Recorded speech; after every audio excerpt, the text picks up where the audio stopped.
Head of the department కూడా లేరు. అసలు మరి ఏ డిపార్ట్మెంట్ లో ఉన్నారు టీచర్లు లెక్చరర్లు? ఫిజిక్స్ సైన్సెస్ అట్లా ఉన్నారు అంతేనా? మీరే సెక్షన్, మీరే గ్రూప్ పిల్లలు? టూరిజమా, హిస్టరీ అండ్ బాటనీ, ఎకనామిక్స్ బాగానే ఉన్నారా? పర్లేదా ప్రొఫెసర్? మీరు ఫస్ట్ ఇయరా? ఓకేనా ఫస్ట్ ఇయర్ కి? ఏం లేదా? లాస్ట్ ఇయర్ టీసీ ఇక్కడనే టీసీ తీసుకునేటప్పుడు కూడా ఫీజు స్కాలర్షిప్ పడలేదని ఫీజు తీసుకున్నాం. ఓకే, ఫీజు కడితేనే టీసీ ఇస్తున్నాం. ఓకే, యూనివర్సిటీలో. ఓకే. హాస్టల్ ప్రొవైడింగ్ కూడా చక్కగా లేదు madam. Last year sub campus వాళ్ళకి ఇచ్చారు. ఓకే, ఈసారి కూడా ఇస్తాము ఇవ్వనట్టు హాస్టల్ అడ్మిషన్ కూడా మళ్ళీ. సబ్ క్యాంపస్ అంటే ఇది మన arts and science college. Okay, PG college, women's college అని 3 ఓకే, ఓకే. ఇంకా మా దరిద్రం ఏంటంటే మా యూనివర్సిటీ లోపల ఉమెన్స్ ఇంజనీరింగ్ కాలేజ్ పెట్టారు. ఇంతవరకు వాళ్ళ హాస్టల్ అమ్మాయిలు బయట ఉంటారు. దాదాపుగా 1100 మంది అమ్మాయిలు. 1100 అందరు బయటనే ఉంటారు. 4 ఇయర్స్ 4-5 కోర్సులు ఉంటాయి. కోర్స్ ఎన్ని రోజులైంది పెట్టి మనం? అది పెట్టి దాదాపుగా 10 ఇయర్స్ అవుతుంది. 10 ఇయర్స్ అవుతుంది. 10 ఇయర్స్ నుంచి నో హాస్టల్. ఎన్నో సార్లు గొడవలు చేస్తున్నారు. రెగ్యులర్ ఫ్యాకల్టీ లేరు. మళ్ళీ ఇక్కడి నుంచి అనేక మంది పిల్లలు జాబులు కొడతారు. ఎవ్రీ ఇయర్ ఇక్కడి నుంచి ఒక 100 to 150 మెంబర్స్ పోతారు. కానీ రిక్వెస్ట్ పెట్టినా స్పందించట్లేదు. హాస్టల్ ప్రొవైడ్ చేయాలని మేము వీసీ బిల్డింగ్ ముందు కూడా చెద్దర్లు వేసుకొని మగ పిల్లలు కూడా లేవా హాస్టల్స్? తక్కువ ఉన్నాయా? అవునా? ఇంకా అన్యాయంగా ఉందా? ఏమున్నదంటే నేను లైబ్రరీకి కూడా విజిట్ చేశాను. సో లైబ్రరీలోనే అక్కడనే తిని అక్కడనే పడుకోవాలి. ఇట్లా రండి, అర్థం అవట్లే. Please come. లైబ్రరీలో పిల్లలు అక్కడనే పడుకుంటా ఉన్నారు, అక్కడనే తింటున్నారు, అక్కడనే ఉంటున్నారు. అక్కడ మొత్తం వాళ్ళకి ఎటువంటి హాస్టల్ ఫెసిలిటీస్ కూడా లేదు. జొమాటోలు కొట్టుకొని ఆ జొమాటో బ్యాగ్స్ కూడా అవన్నీ తీసుకున్నారు. కొద్దిగా మళ్ళీ మనం ఏమన్నా మాట్లాడితే వాళ్ళని ఎక్కడ ఎలా కొడతారో అనే ఉద్దేశంతో మనం ఇది విజిట్ చేయాలి. ఓఫో, థ్యాంక్ యూ, థ్యాంక్ యూ. మీ పేరేంటి? అమ్మమ్మ నమస్తే. అటు చేయగలం మంగమ్మనా? Thank you, thank you.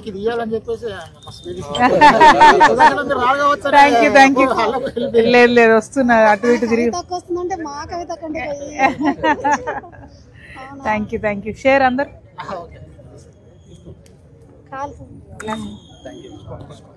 Super కాలుతుంది. పడుతుంది. పాస్ చేసి. బాగుందమ్మా, చాలా బాగుంది. Thank you. రోజు ఇక్కడ చేస్తావారా? అక్కడ చేస్తా. అక్కడ నుంచి తెచ్చిచ్చిరా? ఎన్ని అమ్ముతారు రోజు?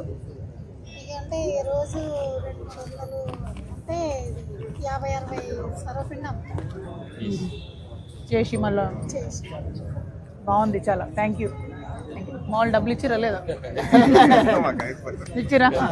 అయితే ఓకే. మిమ్మల్ని ఈరోజు కలవడం ఏంటిదంటే నా ప్రధాన ఉద్దేశం, మా ఉద్యమ సహచరుడు రవి రాథోడ్ అక్కడనే ఉండి నేను ఆర్టీసీ క్లాస్లో ప్రిపేర్ అయ్యాను నేను. సో మనం గ్రూప్ 2, గ్రూప్ 3 రాయడం వల్ల దగ్గర మనకు మిస్ అయిపోయింది. కానీ ఇమీడియట్గా ఇక్కడ ఏంటిదంటే బంగారు తెలంగాణ అనేది వర్డ్ మాత్రమే ఉంది, కానీ అందులో ఉన్న ప్రతి యువత యొక్క బతుకులు అనేది దరిద్రంగా ఉంది. అది ప్రధానంగా ఎందుకంటే ఆ రోజు ఎవరైతే మాకు ఈ ఉద్యోగాలు కాకుండా తెలంగాణ కావాలని చెప్పేసి గ్రూప్ 1లో ఎవరైతే పేపర్ చెప్పి బయటకు వచ్చారో వాళ్ళ బతుకులు ఇప్పుడు కూడా చిత్తు కాగితాలు లాగానే ఉన్నాయి. ఇవి ఏంటిదంటే మాటలకే పరిమితమై ఉన్నాయి కానీ జీవితాల్లో లేదు. అదేవిధంగా ఏంటిదంటే ఇప్పుడు మాకు గతంలో 10 సంవత్సరాల్లో ఏ ఉద్యోగాలు అయితే ఉన్నాయో వాటికి ఇచ్చేసి మమ్మల్ని ఇవ్వకుండా ఆపేయడం వల్ల జరిగే నష్టం ఏంటిదంటే ఈరోజు భారతదేశంలో యువత ఎక్కువగా ఉందంటున్నారు, కానీ సంపాదించాల్సిన వయసు అంతా మాకు లైబ్రరీలోనే అయిపోతే మా బతుకులు ఎప్పుడు మారుతాయి. అదేవిధంగా వాళ్ళు 6 గ్యారెంటీలు అని చెప్పేసి బస్సు మా అమ్మకి ఫ్రీ ఉండొచ్చు, కానీ మా అమ్మ వెళ్ళలేదు. ఎందుకంటే కూలికి వెళ్తే కానీ నాది ఇక్కడ గడవదు కాబట్టి మా అమ్మకు ఆ బస్సు ఉపయోగం లేదు. కానీ నేను మారితే మా రాత మారుతుంది. మరి ఇంకెప్పుడు మారేది ఇక్కడ అంటే ఇలాంటి దళారీ వ్యవస్థలో మా బతుకులంతా దరిద్రంగా ఉంది. అందుకనే నేను అనేది ఏంటిదంటే మొన్న జరిగిన గ్రూప్ 1 ఇష్యూలో మీరు టేకప్ చేసుకున్న అంశం చాలా గొప్ప విషయం. అదేవిధంగా ఏంటిదంటే మీరు ఇమ్మీడియట్గా ఇప్పుడు ఏంటిదంటే మాకు విద్యాశాఖ ఎవరు ఉన్నారంటే గౌరవనీయ ముఖ్యమంత్రి గారే ఉన్నారు, కానీ ఆ రోజు వాళ్ళకు దొరికిన సమయం ఈ రోజు దొరకట్లేదంటే ఇక్కడ ఏంటిది మమ్మల్ని అగౌరవపరచడం అన్నట్టే. ఎందుకంటే తెలంగాణ యువత బాగుపడితేనే తెలంగాణ బాగుపడుతుంది. కానీ ఇప్పటికీ ఒక 50 సంవత్సరాలు ఉన్నోడి యొక్క జీవితం మారితే జీవితం మారినట్టు కాదు తెలంగాణ సమాజంది. ఎందుకంటే ఈరోజు ఎవరైతే 25 సంవత్సరాల నుండి 35 సంవత్సరాల మధ్యలో ఎవరైతే యువత ఉన్నారో వాళ్ళు మారితేనే తెలంగాణ మారినట్టుగానే పెన్షన్లో ఏదో వాళ్ళకి ఇవ్వడంలో తప్పు అనట్లేదు నేను. కానీ ఈరోజు కాంగ్రెస్ గవర్నమెంట్ ఎలా వచ్చిందంటే ఉమ్మడి మహబూబ్నగర్, నల్గొండ, ఖమ్మం, వరంగల్ ఈ స్థానాల్లోనే వాళ్ళకి మేము మార్పు తెచ్చిపెట్టాం. కానీ ఈరోజే మాలో మార్పు రాలేదు. అందుకనే మేము ఏంటిదంటే హైదరాబాద్లో ఉండే వాళ్ళు ఏదో ఒక ప్రైవేట్ ఉద్యోగంలో వెళ్ళిపోతారు. కానీ ఇక్కడ పేదరికంలో ఉండే ప్రతి బిడ్డ యూపీఎస్సీ చదవకపోయినా ఇక్కడ గ్రూప్స్ అనే దాన్ని ఒక యూపీఎస్సీ లాగా ఫీల్ అయ్యి ఉండే వాళ్ళ యొక్క బతుకులు పంచవర్ష ప్రణాళికలన్నీ 5 సంవత్సరాలకేమో మారుతూ ఉంటాయేమో. కానీ మాకు ఒకసారి ఛాన్స్ మిస్ అయితే ఇంకో ఎలక్షన్ రాదు, మాకు ఎంపీఓ ఎమ్మెల్యే రాదు. మాకు వచ్చేది ఒకటి మా ప్రతిభకు పట్టం కట్టమంటున్నాం. కానీ మాకేదో డబ్బుల కాగితాలు ఇస్తే మాకు ఉద్యోగాలు ఇవ్వమన్నట్లేదు. ఎందుకనే మా ప్రతిభకు పట్టం కట్టండి. ఈరోజు ఎలా ఉందంటే వాళ్ళు ఇచ్చే ఉద్యోగాలైనా కానీ ప్రధానంగా వాళ్ళేదో వాళ్ళ ఇంట్లో నుండి వాళ్ళు జాబ్ ఇస్తున్నట్టు ఫీల్ అవుతున్నారు. కానీ తెలంగాణ ఆస్తి అది మాకు రావడం, మా హక్కు. తెలంగాణ రావడం దేశంలో ఎంత అవసరం ఉందో ఈరోజు తెలంగాణ బిడ్డకి ఉద్యోగం రావడం అంతే ఉన్నప్పుడు మా ప్రతిభకు ఉంది అక్కడ హక్కు. మీరు ఇవ్వట్లేదు, మీ ఇంట్లో నుండి ఇవ్వట్లేదు. ఇది డెమోక్రసీలో, ప్రజాస్వామ్యంలో ఏంటిదంటే ఎవరికైతే ప్రతిభ ఉంటుందో వాళ్ళు రాస్తే వాళ్ళకి ఇవ్వండి అని. అంటే ఆ రోజు మేము రాసిపోయినప్పుడు మేము ఓడిపోయామని ఇమీడియట్గా ఇంటికి వెళ్ళిపోతాం. కానీ ఇక్కడ ఎక్కువ రోజులు సమయం జరిగిపోవడం వల్ల మేము పెళ్ళిళ్ళు చేసుకోకుండా ఈరోజు గౌరవనీయ ముఖ్యమంత్రి గారు వాళ్ళ యొక్క మనవళ్ళని తీసుకుని పండుగలకు వెళ్తూ ఉన్నారు. మేము మా యొక్క అక్క చెల్లెల యొక్క కొడుకులను తీసుకొని మేము పండుగకు వెళ్ళకూడదు జాబులు కొట్టి? అంటే ఏ స్థితిలో ఉన్నాం ఈరోజు? మేము ఊరికి వెళ్ళకుండా అంటే మానసిక సంఘర్షణ స్థితిలో ఉన్నాం ఈరోజు. మేము సినిమాలలోనే చూసాం దయ్యాలని, కానీ ఈరోజు ఏంటిదంటే తెల్ల బట్టలు వేసుకున్న దయ్యాలు మమ్మల్ని అందరినీ అవపడతా ఉన్నారు.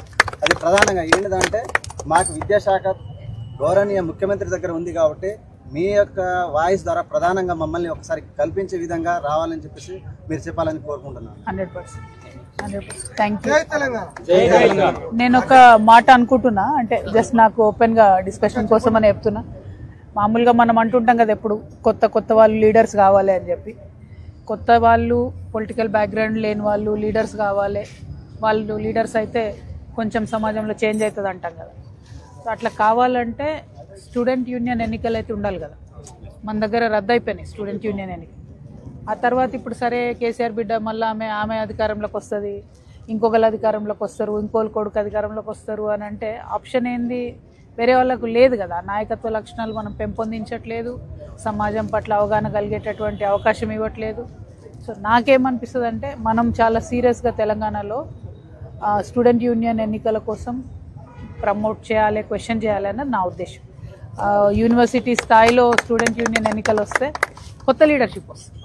అంటే పాత ఉన్న పొలిటీషియన్స్ పిల్లలు, ఫ్యామిలీసే కాకుండా కొత్త వాళ్ళు సమాజం గురించి తెలుసుకొని బయటకు వచ్చే అవకాశం. ఇప్పుడేం జరుగుతుందంటే మీరు అట్లీస్ట్ గ్రూప్స్కి ప్రిపేర్ అవుతారు కాబట్టి మీకు 10 విషయాలు తెలుసు. కానీ ఇప్పుడు నేను ఇంజనీర్ని అబ్బా బేసికలీ ఫండమెంటల్. సో నాది ఎట్లుండే 10th వరకు ఒక స్కూలు, కాన్వెంట్, తర్వాత మళ్ళీ అదే మూసా అన్నట్టుగా డాలర్ డ్రీమ్స్. ఇంజనీరింగ్ అయిపోయినాక మళ్ళీ జిఆర్ఈ రాయాలి, టోఫెల్ రాయాలి, అమెరికా వాళ్ళు, ఇట్లా ఒక లైన్లో వెళ్ళిపోతుంటుంది. ఆ ఫ్యాక్టరీలో ప్రొడక్షన్ ఉంటుంది కదా ఆ టైప్లో. సో ఏమీ తెలియదు. అంటే నాకు అడ్వాంటేజ్ ఏమైందంటే తెలంగాణ మూమెంట్ మాకు అట్లీస్ట్ సోషల్ ఆస్పెక్ట్స్, ఇష్యూస్, సమాజం గురించి నేర్పించింది.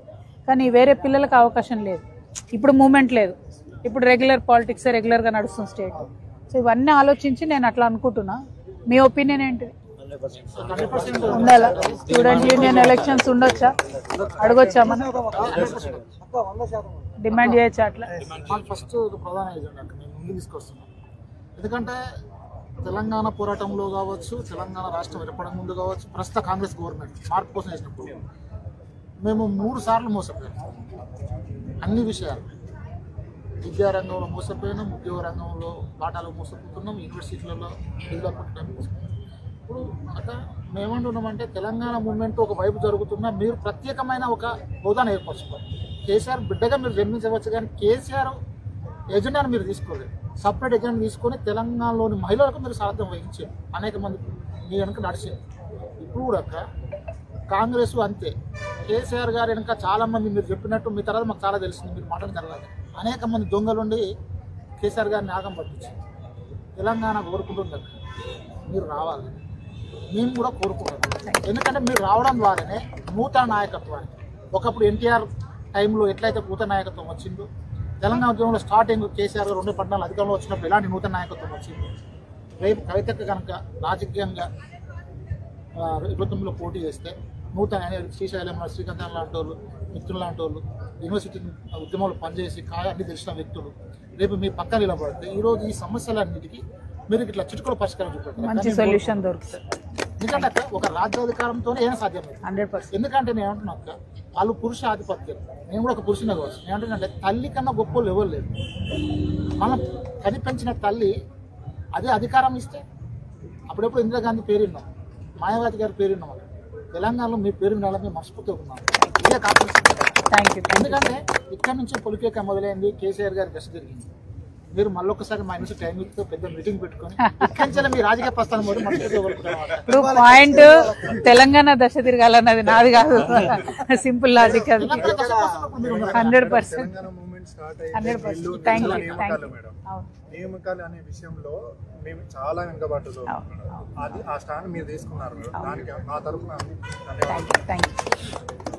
ఈ సందర్భంగా మేడం మాకు జరిగిన ఎక్స్పీరియన్స్ చెప్తాం మేడం. మేము చాలా మంది లీడర్స్ గ్రూప్ 1 విషయంలో మేము అన్యాయమైనాం మేడం. యూపీఎస్సీ మెయిన్స్ రాసినాం, ఇంటర్వ్యూ రాసినాం, మంచి మార్కులు తెచ్చుకున్నాం మేడం. ఈ సందర్భంలో మేము చాలా మంది లీడర్స్ దగ్గరికి తిరిగినాం. తిరగని ఎక్కని ఆఫీస్ లేదు, దిగని ఆఫీస్ లేదు అన్నట్టు తిరిగినాం మేడం. అందరి దగ్గర వచ్చిన రెస్పాన్స్ వేరు మేడం. మీ ఆఫీస్లో మిమ్మల్ని సంప్రదించిన తర్వాత మీరు చూపించిన రెస్పాన్స్ కానీ, మాకు నిలబడ్డ విధానం కానీ, మా కాజ్ కోసం విద్యార్థుల కోసం మీరు మమ్మల్ని ఉత్తేజపరిచిన విధానం కానీ, మీలాంటి లీడర్ నేను మనస్ఫూర్తిగా చెప్తున్నా మేడం, నా భూతో నా భవిష్యత్ మేడం. మీరు తప్పకుండా తెలంగాణకి ఒక వెలుగు దీపం అవుతారు madam. And you will be going to be అసలు లైక్ సీఎం అన్నది మీకు స్వతహాగా మీరు చేసిన పోరాటం ద్వారా వచ్చేదే madam. I definitely admire your leadership, madam, and I wish you all the best, madam. Thank you for your support. Thank you for standing for us. So fundamentally మనము జాబ్ క్యాలెండర్ ఎక్కువ గట్టిగా అడగాలి, అది కూడా విత్ పర్టికులర్ షెడ్యూల్. ఏది ఎట్లా మామూలుగా మొన్న ఎవరో చెప్పారు, మంచిగా అనిపించింది నాకు, పండగల క్యాలెండర్ లాగా కాకుండా సీరియస్ క్యాలెండర్ ఇవ్వాలి, అంతే కదా. కన్సిస్టెన్సీ మెయింటైన్ చేసుకుంటూ ఎట్లా చేస్తాము అన్నది ఒకటి. రెండోది ఫిజికలీ హ్యాండిక్యాప్డ్ వాళ్ళు కలిసిరు నన్ను పొద్దున, వాళ్ళకైతే చాలా అన్యాయం జరుపుకుంటూ వచ్చింది. అది మీ అందరికి కూడా దృష్టిలో ఆ ఇష్యూ టేకప్ చేయొచ్చా? కరెక్ట్ ఇష్యూ కదా, డిజర్వింగ్ ఇష్యూ కదా, అదొక ఇష్యూ అను. తర్వాత డిఎస్సిలో కూడా కొంచెం చాలా ప్రాబ్లమ్స్ ఉన్నాయి, ఎందుకంటే బిఎడ్ వాళ్ళకు డైరెక్ట్ అవకాశం వస్తలేదు, వాళ్ళు మళ్ళీ డైరెక్ట్ పోయి ఇవన్నీ చేసేది ఉంది. సో దాంట్లో యూనిఫార్మిటీ కోసం అడుగుదాం అనుకుంటున్నాను నేను. ఎప్పుడైతే అది 100% చాలా ఇబ్బంది అయింది, చాలా ఇబ్బంది. రివ్యూ చేయాలంటారా జోన్స్ అన్ని? జోన్స్ రివ్యూ చేయాలా? అవును, లేదా అది కేసు వేస్తున్నాం ఇప్పుడు, జెల్ పాయింట్ పెన్ కేసు లేలే 100%. జోన్ విషయంలో ఈ లొకాలిటీ అనేది ఎడ్యుకేషన్ సిస్టమ్ 1 to 7 చదివితే అదే లోకల్కి వస్తుంది అనేది కూడా తీసేయాలి మేడం. ఎందుకంటే ఆ పరిస్థితిలో మేము అక్కడ చదువుకున్నామేమో, ఈ పరిస్థితిలో మేము ఇక్కడ ఉన్నాము. అది రాసేసరికి ఏమైతుందంటే మేడం మాకు అక్కడ ఛాన్స్ దొరకకుండా పోతుంది. సో అది చాలా వరకు మనం నష్టపోతుంది. బయట ఆంధ్ర వాళ్ళు కూడా వాడుకొని తెలంగాణ ఉద్యోగం తెలుగు చదివినప్పుడు 40 to 50 మెంబర్స్ ఆ విధంగా వచ్చి చాలా ఘోరంగా గ్రూప్ 1లో 1:100 ఇస్తామని బట్టి గారు కూడా ప్రభుత్వంలో లేకపోయినా అప్పుడు ఉన్నారు మేడం, ప్రతిపక్షంలో ఉన్నప్పుడు చెప్పారు మేడం. కానీ అధికారం వచ్చినాక దాన్ని విస్మరించారు. 1:100 ఇయ్యలే, 1:50 లోనే ఇచ్చారు. అదొకటి. మళ్ళీ పోలీస్ వాళ్ళకు జీవో నెంబర్ 46 అనేది ఇప్పటి వరకు రద్దు చేయాలి మేడం. గత ప్రభుత్వంలో పెట్టుండొచ్చు కానీ మేము చేస్తామని వాగ్దానం చేశారు కదా. జీవో నెంబర్ 46 పోలీస్ వ్యవస్థ అది. చాలా మంది మేడం పేరు చెప్పగానే మనది వింటారు, ఈ రోజు వరకు వినే వాళ్ళు ఎవరు లేరు. మేడం వింటారు అన్నట్టు అందరు వచ్చింది. ఈ రోజు స్టూడెంట్ కమ్యూనిటీలో, ఎడ్యుకేటెడ్ కమ్యూనిటీలో మీరు నిలబడ్డ విధానం వెళ్తుంది madam. That is going so deep and strength madam. That is ప్రధానంగా ఏంటిదంటే మేడం, ఈ బంగారు తెలంగాణలో మేము కలలు కనాలి కానీ కలత చెందుతున్నాం. అందులో ఇంకా ప్రధానంగా ఏంటిదంటే ఈ యువత అంతా ఏం చేయాలి, మన రాష్ట్రానికి సంపద తెచ్చిపెట్టాలి. ఈ టైంలో మనం పేరెంట్స్ యొక్క సంపద మీద బతుకుతూ ఉన్నామంటే తెలంగాణ ఏ స్థితిలో ఉందనేది వాళ్ళ యొక్క గుండెల పైన చేసుకొని ఒకసారి పరిశీలన చేసుకోవాలి. ఇది కంపల్సరీ మీరు విద్యాశాఖ వారి దగ్గరనే ఉంది కాబట్టి ముఖ్యమంత్రి దగ్గర కాబట్టి మీరు ప్రధానంగా ప్రస్తావించాలి ఈ విషయాన్ని. నియామకాల్ని ఓన్ చేసుకోవాల్సిందే మేడం. లేకపోతే మీరు నిలబడితే 1 year లోనే 1,00,000 ఉద్యోగాలు ఇస్తామని వాగ్దానాలు చేసి 2 lakhs ఉద్యోగాలు ఇస్తామని వాగ్దానం చేసి గవర్నమెంట్ తెచ్చుకున్నాం మేడం. మేము కాంగ్రెస్ గవర్నమెంట్ తెచ్చుకున్నాం. నిరుద్యోగులు 30 లక్షల మంది తెలంగాణ నిరుద్యోగులు మొత్తం తెచ్చుకున్నాం మేడం. ఇప్పుడు మీరు ఒక్క సంవత్సరం కాదు మరి, ఇప్పుడు 2 years అయింది. ఇప్పుడు వరకు 2 లక్షల ఉద్యోగాలు లేడి అంటే గత ప్రభుత్వంలో ఇచ్చిన ఈ 60,000 ఉద్యోగాలని మా ఉద్యోగాలు అని చెప్పుకొని ఇప్పుడు వరకు బతుకుతున్నాం మేడం. 2 years అయింది మేడం. ఇది చాలా అన్యాయం. ఇప్పుడు మాకు వయసు అయిపోతుంది మేడం. ఆ ఉద్యోగాలు చాలా ఇబ్బంది అవుతుంది. లేవు అన్ని ఏదో ఒకటి మళ్ళా మేడం శాంపుల్ మేడం 9,000 మంది దగ్గర ఏతుందో మేడం విద్యాశాఖ మినిస్టర్ అది మొత్తము నాశనమైంది. యూనివర్సిటీ నుంచి మొదలుకుంటే స్కూల్ ఎడ్యుకేషన్ వరకు ఈ రోజు మీరు పోయి వచ్చిండ్రు సోషల్ వెల్ఫేర్ ఎన్ని పెరిగినా కానీ ఫ్యాకల్టీ లేరు, సరైన టీచింగ్ లేదు, పేరు గొప్ప ఉడిదిబ్బ అన్నట్టు.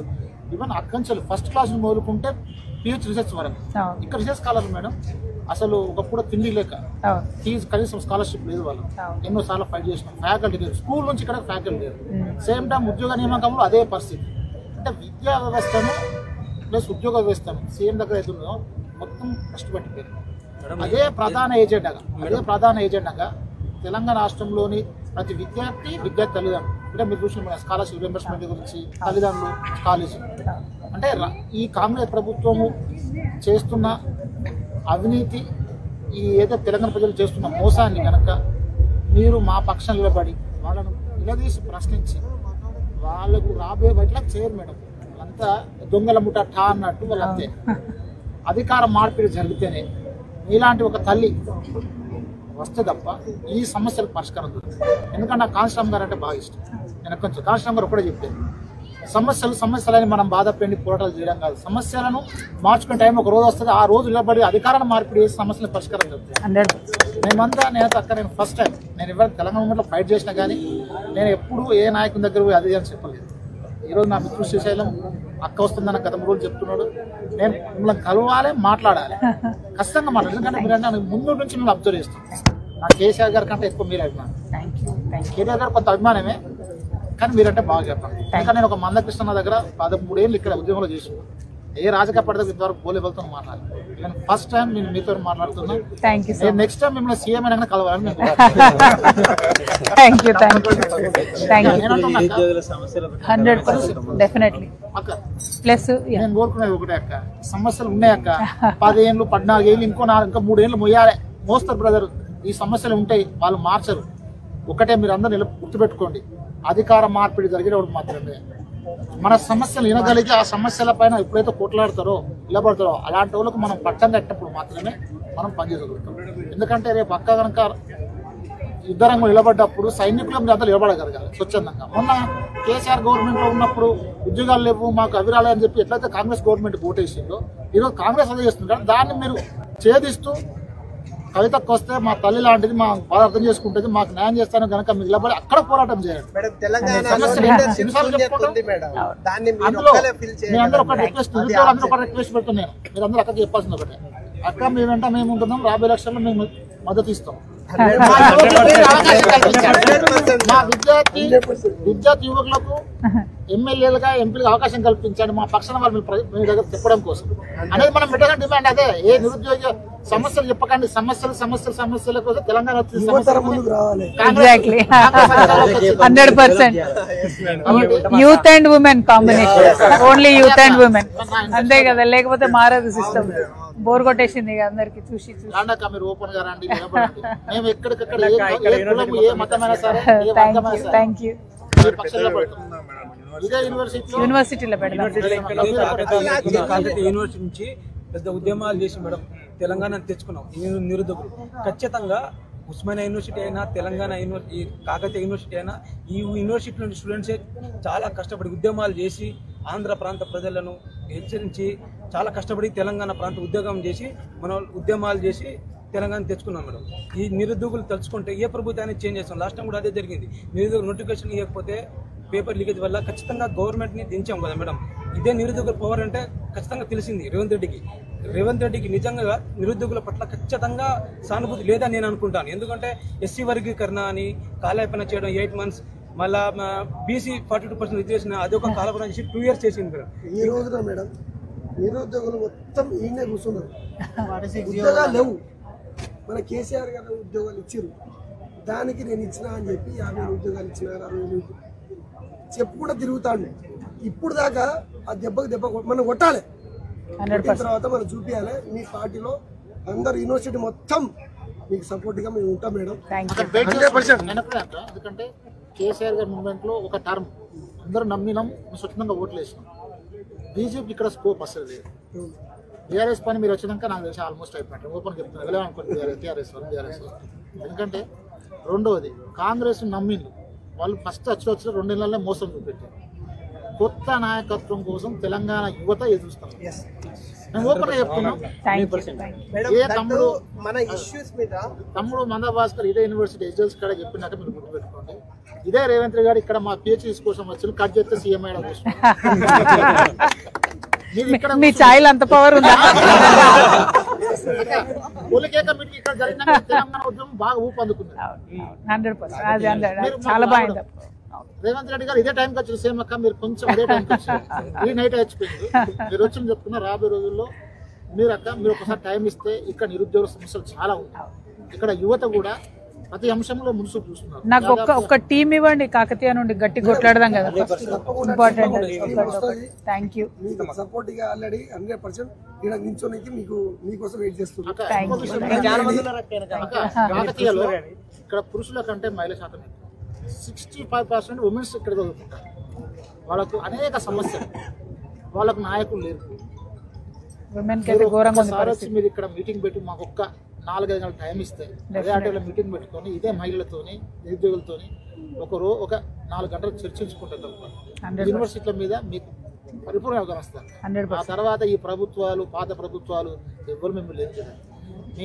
మీకు మీ వెనకాల తెలంగాణ మహిళా సమాజం, తెలంగాణ విద్యా నిరుద్యోగ సమాజం నిలబడ్డాయి. అది స్కూల్ పిల్లవచ్చు. ఎందుకంటే అప్పుడు నమ్మి మోసపోయలేదు. మీరు అక్కడున్న ప్రశ్నించిండ్రు, ఇప్పుడు ప్రశ్నిస్తాను, రేపున్న ప్రశ్నిస్తాను. ఎందుకంటే ఫస్ట్ నుంచి మీ అదే సైడ్ ఏదో మీరు అనుభవించాలి చేయాలనే కాన్సెప్ట్ లో అహంకార దుండ లేరు. ఎందుకంటే ఫైట్ నడుస్తుంది కూడా నాకు మా మిత్రులు చెప్పేవాళ్ళు అక్క దగ్గర పోతే కొంచెం మాట్లాడుతుంది, ఏ తారతమ్యాలు ఉంటాయి. అది మాత్రం మాకున్నది అక్క. మేము నమ్ముతున్నాం.